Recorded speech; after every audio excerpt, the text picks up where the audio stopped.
I think this may be the best camera that I've ever owned. Not my favorite camera, mind you, but often what we love and what's best for us are two very different things. For me, the 5D Mark II is broccoli. But yeah, I prefer cake or nachos.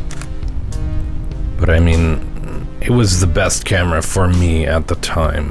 2008, late 2008. I actually got mine in early 2009, I believe. And a few years later, I got a second one used. But how it stacked up to the competition at the time, especially in terms of price, $2,700. I mean, that's a lot of money. It was even more money then, but not compared to like the 1DS line of cameras that I was using before that. They were significantly more expensive, like 3 times the price. So I call it the best because of what it offered at the time, but I also call it the best because of how well it fared over the years, how well it held up. I mean, it physically held up. It's very tough, well built. But image quality wise, sensor resolution wise, it's not really that far off from cameras still being released by Canon today and sold for excessive amounts of legal tender. I shot on this camera for well over a decade. And during that time I didn't give a shit what new cameras were released, rumored. Never felt compelled to upgrade or buy something I saw, see what else was out there. I shot thousands of professional gigs and personal projects on this thing. And then I retired it in favor of moving to mirrorless. That was finally a compelling reason to, quote, upgrade. But I don't think any other DSLR could have swayed me away from using this camera. And again, it is not my favorite camera. Maybe it sounds like I'm a little inconsistent on this point, but I swear I'm not. I viewed this camera as a tool. This may well be the old, nostalgic, classic DSLR to you, but that is not really my relationship with it. The 1D line of camera, especially that first original 1D camera, that's classic DSLR to me. That's what I started on and struggled to afford. Those are the cameras that I sort of drool over when I find them used online and just have an absolute blast when I get my hands on them. I like the larger form factor of the 1D series. I know by today's standard the 5D is actually kind of a bulky camera, but again, that's not really how I see it.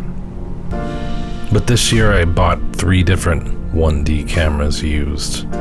And guess which DSLR just so happened to outperform them all? The 5D Mark II. Broccoli. This camera is broccoli.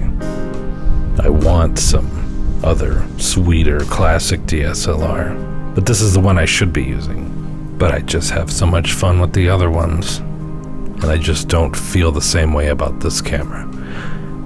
Meanwhile, this camera just outperforms them in every measurable way. And that has to be acknowledged. What a badass this camera is, and it has to be respected. Biases that I have aside. It's basically a perfect camera. That is, it's a perfect expression of the DSLR idea. Almost. It was a huge deal at the time that this could shoot progressive 1080 video. And it was a huge deal to me, big selling point. However, now I would prefer that it just not. Like, that gets in the way of it being a perfect stills camera. It doesn't really get in the way because you don't have to ever activate video, but I would just prefer that it not be there. But that's only in retrospect. It was a massive deal, both for me and the world at large, that this camera shot video. Also, it doesn't have the greatest autofocus. That would be the other thing keeping it from being a perfect expression of the DSLR idea. But it is an amazingly great expression of the DSLR idea.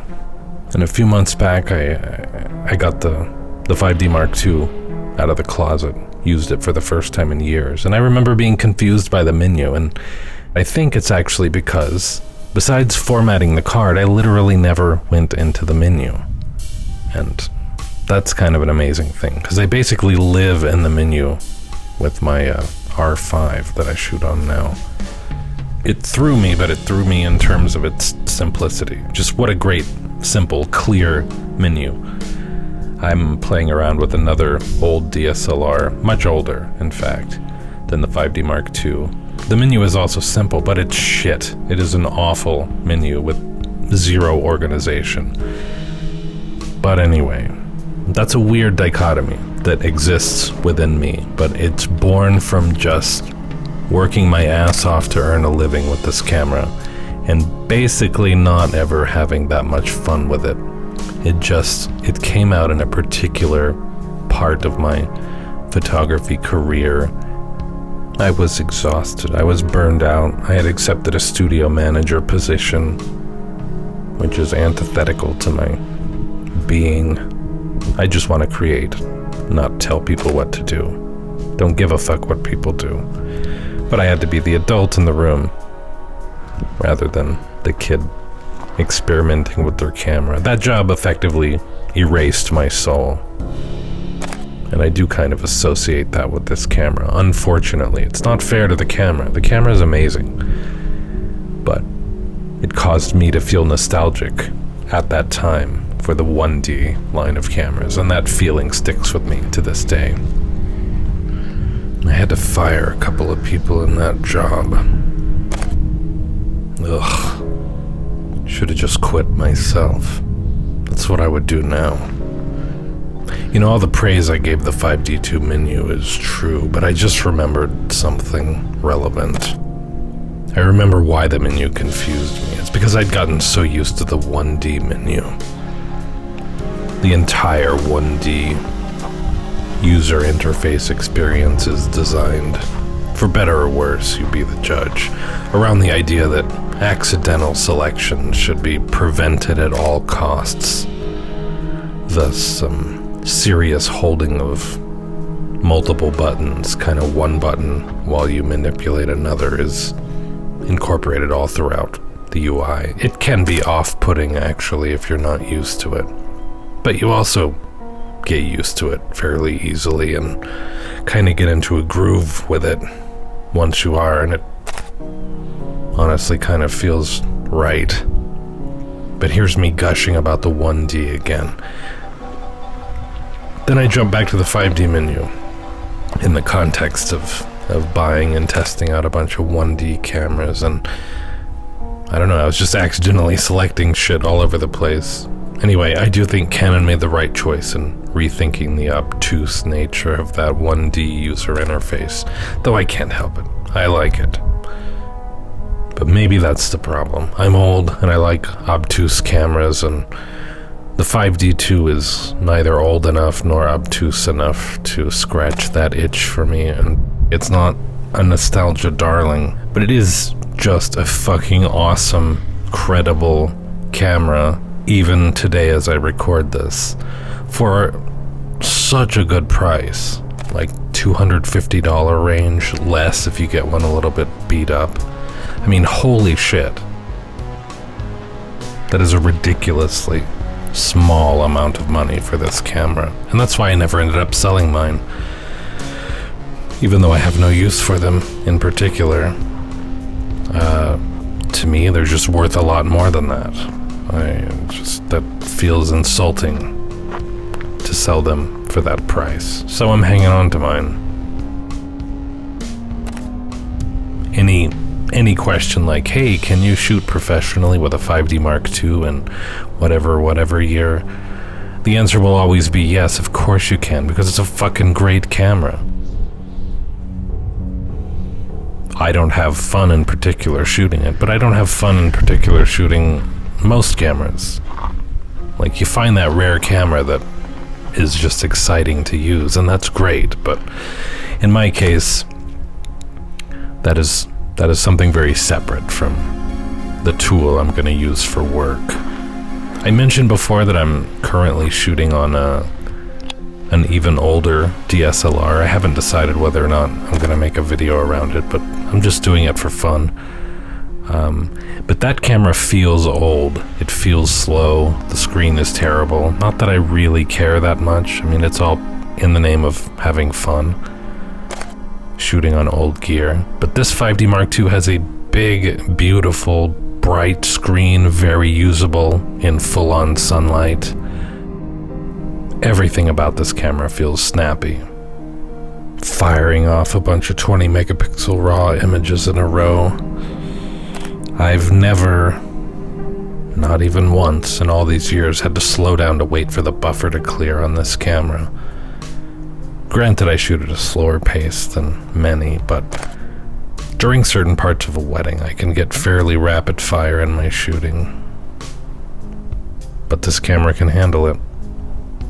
That older DSLR I mentioned, which is actually very similar in price to the 5D Mark II, one huge thing I notice is that on that older camera, when you try to play back an image while it's still recording an image, it just grinds to a halt. Nothing like that happens on the 5D Mark II, despite being from 2008. Clearly in 2008 that had already been solved. So I can't stress enough how snappy it feels, how modern in that regard. And as mentioned, autofocus is not a standout feature in particular. But if you're cool with focus and recompose, then it's good. I mean, just stick to that center point and you'll always get your shot in focus. The center point is very accurate. The outer points are usable. Just err on the side of underexposure with this camera. I mean, with any digital camera, of course, but even more so with this one. There's a lot of flexibility in the shadows and virtually none in the highlights. As soon as you see that you're clipping, it's basically hopeless to recover detail from the highlights, but it's not really a big deal. You see that that's the case, and you make an adjustment, and you go out with a different strategy, and it just doesn't happen anymore. You know, you always have to learn your gear and what you can expect from it, and that's how you get the best results out of it. Will 20 megapixel images ever not look good? In my opinion, no. 20 megapixel images will always look good, unless our descendants evolve better eyes or we all start getting ocular implants. How much resolution is enough? I don't know, but 20 megapixels is definitely safely over that line. I mean, I want more resolution, sure, I'll take all I can get, but do I need it? No. Imagine cameras never existed in the first place. That was the reality for most of the humans who ever lived. Then any camera with any tiny amount of resolution suddenly seems miraculous. And with it, talented people would go out and make great art. And mediocre photographers like me would walk around the same old boring places near their ghetto apartment. And families would be preserving their precious memories with it. Everything is so good and so easy now. And we're all so skewed in our perception and spoiled, out of touch with reality. The wealthiest, most powerful person on earth could not have owned something as awesome as this camera for virtually all of human history. And now it's yesterday's forgotten garbage available at a price point accessible to most. I'm not telling you to be grateful for what you have. It's none of my business. I'm just telling you that I'm grateful for what I have. But I don't know, just think about this. Would you rather be the sort of photographer who always owns the latest and most expensive stuff? Is that actually who you'd like to be? Or would you rather be the photographer who's just so talented they don't need the latest stuff? They just go kick ass anyway.